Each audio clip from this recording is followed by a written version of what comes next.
Hi friends, చాలామంది cabbage ఇష్టం ఉండదు కదండి, క్యాబేజీ కర్రీ.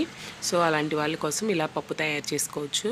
ముందుగా క్యాబేజీ అంతా కూడా ఇలాగ నేను చూపిస్తున్న విధంగా కట్ చేసి పక్కన పెట్టుకోవాలి. నెక్స్ట్ ఉల్లిపాయ ముక్కలు, టమాటా ముక్కలు, పచ్చిమిర్చి కూడా కట్ చేసి పక్కన పెట్టుకుందాం. కుక్కర్ గిన్నెలో కందిపప్పు తీసుకొని శుభ్రంగా కడిగి ఇందులో వాటర్ పోసుకోవాలండి. ఈ కందిపప్పు అంతా కూడా ములిగేంత వరకు వాటర్ పోసుకుందాం.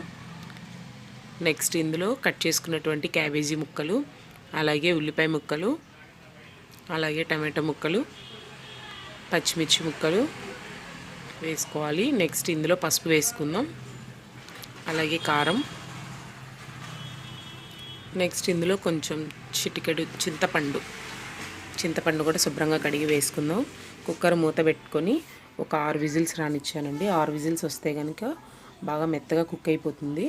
చూసారు కదా, 6 విజిల్స్ వచ్చిన తర్వాత ఇలా కుక్ అయింది. ఇందులో వాటర్ అంతా కూడా సపరేట్ చేసేసుకుందాం. వాటర్ అంతా సపరేట్ చేసేసుకొని ఇది కొంచెం చూడండి, ఇలాగ సపరేట్ చేసుకోవాలి. నెక్స్ట్ ఇందులో ఉప్పు వేసుకొని బాగా మెదుపుకుందాం.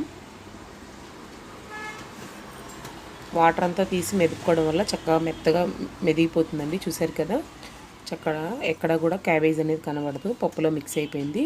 నెక్స్ట్ ఈ వాటర్ కూడా ఇందులో కలిపేసుకుందాం. ఇది పక్కన పెట్టుకుని స్టవ్ వెలిగించుకొని బాండీ పెట్టుకుని ఆయిల్ హీట్ చేసుకుందాం. ఆయిల్ హీట్ అయిన తర్వాత వెల్లుల్లిపాయలు వేగిన తర్వాత పోపు దినుసులు వేసుకుందాం.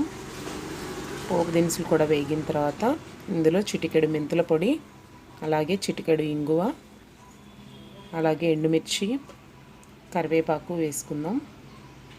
ఇవన్నీ కూడా ఫ్రై అయిన తర్వాత పప్పులో వేసేసుకొని మూత పెట్టుకుందామండి. సర్వింగ్ బౌల్లో తీసుకుంటే ఎంతో రుచికరమైన క్యాబేజీ పప్పు రెడీ.